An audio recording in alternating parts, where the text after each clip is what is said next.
Hello everybody, my name is Seif Youssef and this show is called Chilling with Seif. Today we will be discussing the worldwide famous music festival that has also been the cause of much drama, competition, and record breaking. Coachella. So sit tight, relax, and listen closely.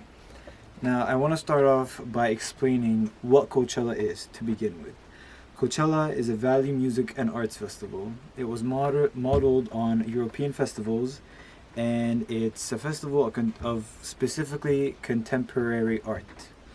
And the interesting part is what differentiates Coachella between the other music festivals, and that is, I would say, from personal experience, the aesthetic. Coachella, when compared to other music festivals, Coachella has been talked about time and time again, over and over again, across social media. It first started on Tumblr, when Tumblr was very, very popular before it literally died. But it was very, very popular, and the reason why it was popular is because of the clothing.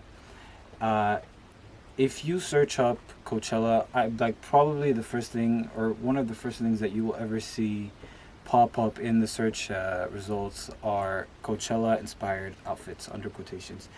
And in a way, though that art style or that fashion style made Coachella popular, or helped at least make it gain popularity. And when it gained popularity, obviously more artists and more mainstream artists started to participate in Coachella, most notably Ariana Grande, Beyonce, Tyler the Creator, Billie Eilish, and so on and so on. And in turn, that made it even more popular.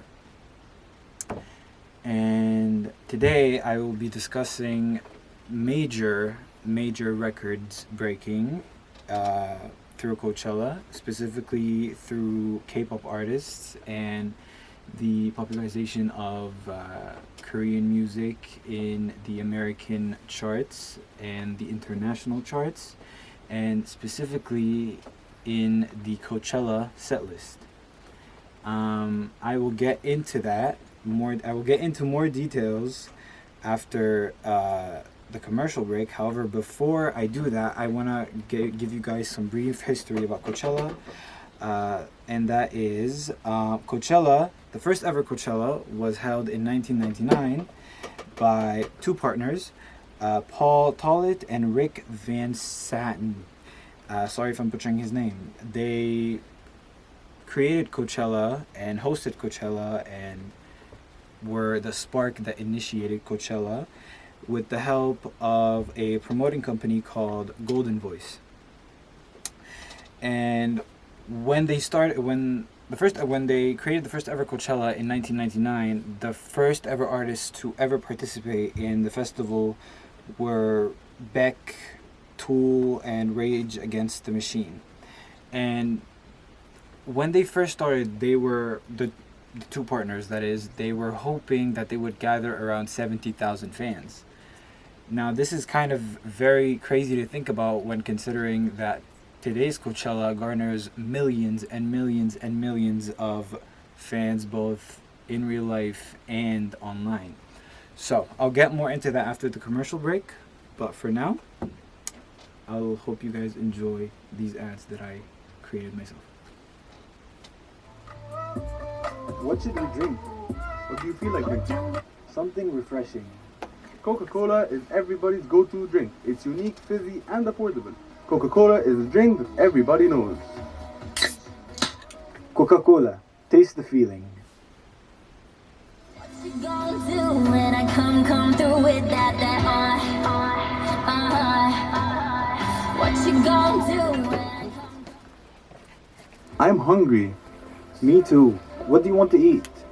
I don't know. Try Talabat.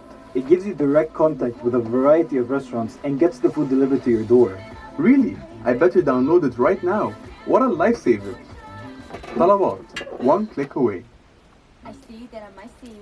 You're listening to Chilling with Seif Youssef at MSA In-House Station. I see that I might see.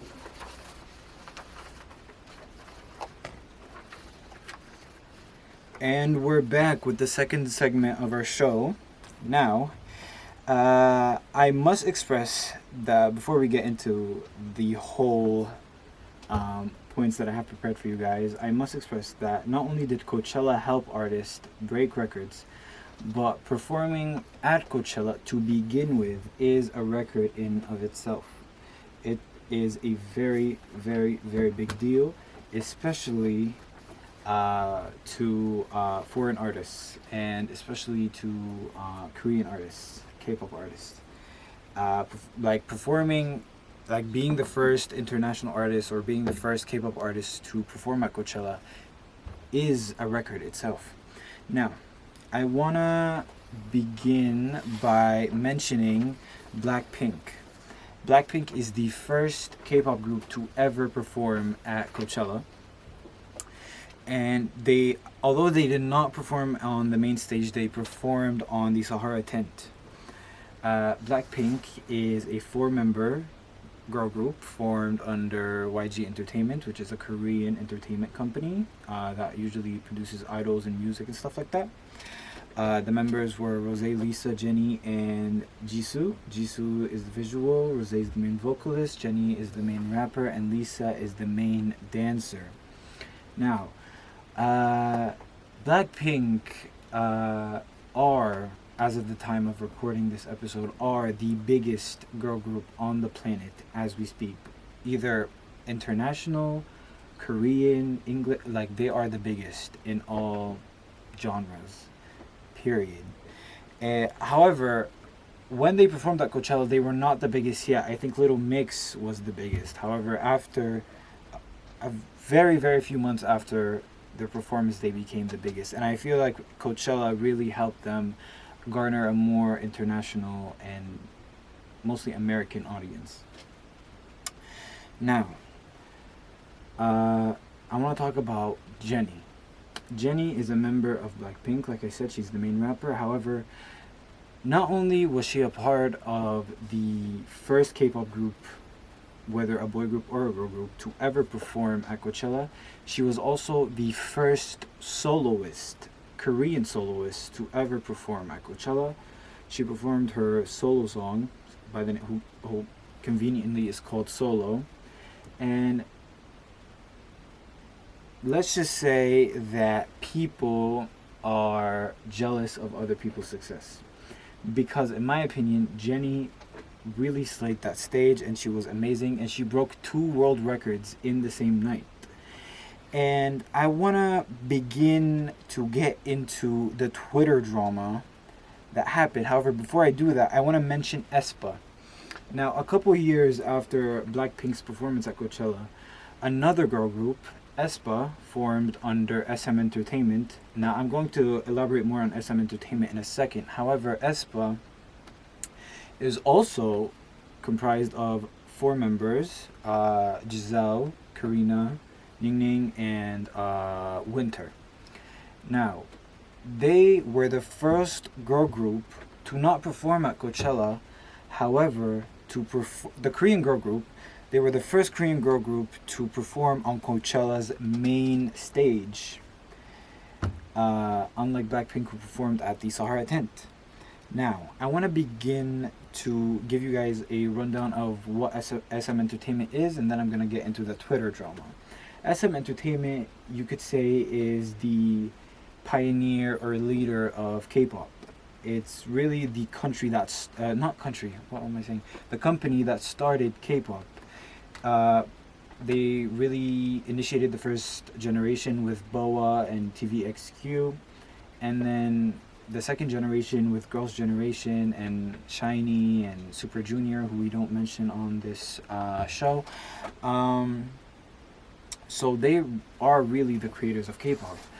And not only are they the creators of K-pop, but they are also one of the most unique K-pop entertainment companies, because their music, their style, like they're always inventing new stuff. So when I was looking at Twitter and seeing all like the accusations toward aespa of them being a knockoff Blackpink and whatnot, I didn't really buy it at first because I know how original SM Entertainment can be, especially when they created a new genre of groups with, if you guys are familiar with NCT, there are literally 23 members. However, they are obviously divided into subunits. However, I don't think before NCT there was ever a group that was compromised with more than like 20 members or even 15 members. So like SM are always creating new things. However, as I'm consuming more and more aespa content, I'm beginning to see the similarities between what SM is pushing and what they're supposed to be pushing.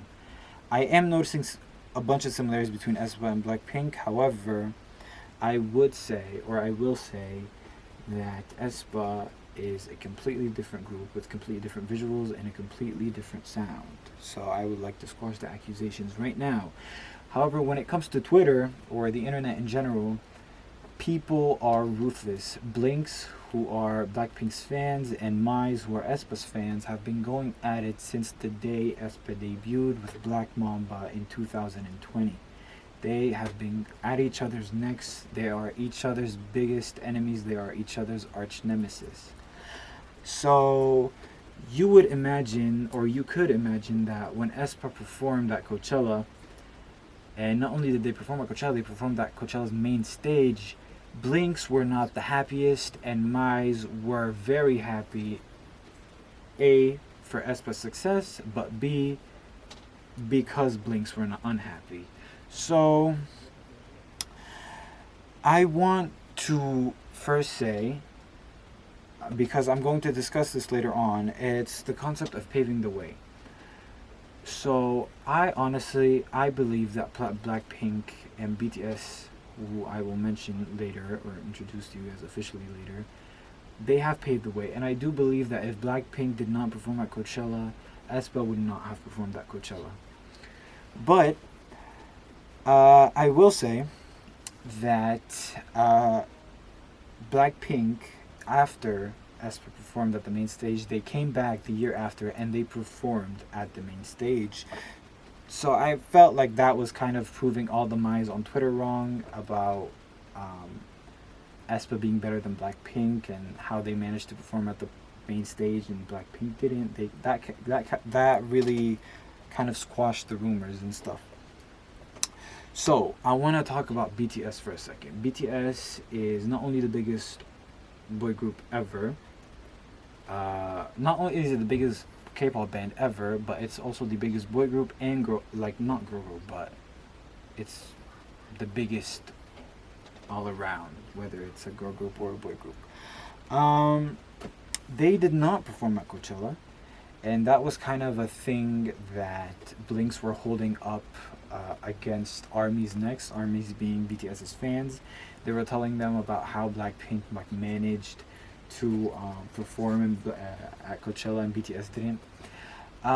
In my opinion, BTS could perform at Coachella if they wanted to. They're literally the biggest act in music in history ever. Not only today, but in history ever. They have broken multiple records that I literally cannot even begin to name them all because there's too many. However, there is another concept on Twitter or in the internet in general that is happening. And like I said before, it's paving the way. And people are saying that BTS paved the way for Blackpink.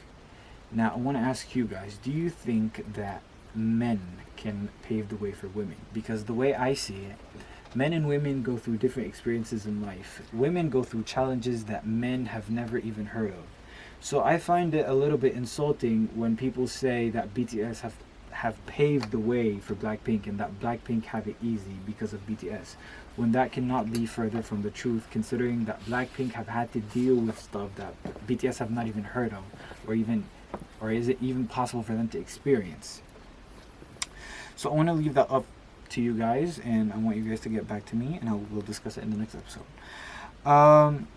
For now, I'll leave you guys to a short commercial break, and we'll come back for our third and final segment.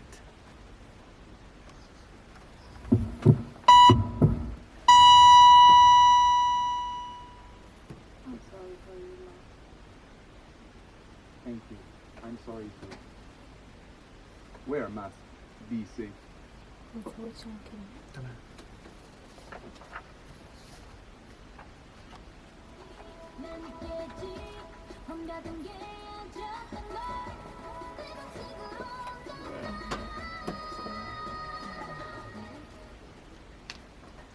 there, I'm Seif Youssef, and I'm here to tell you about my favorite juice. Yes, new Seif and new flavor. Yes now comes in a large bottle so that everybody can enjoy it.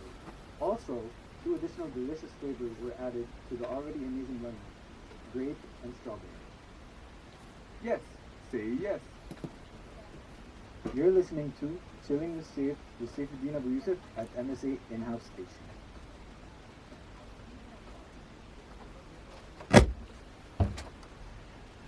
And we're back. And before we end the episode, I would like to say that Coachella was created to focus on the art itself rather than radio popularity. So I personally find it quite funny how Coachella has evolved to become a tool to measure radio popularity. And like I mentioned before, the fan wars, especially online, are just another side of the same coin of toxicity, which is actually the exact opposite of what Coachella was created for. And with that, I'll leave you guys, and I'll see you next time on Chilling with Seif.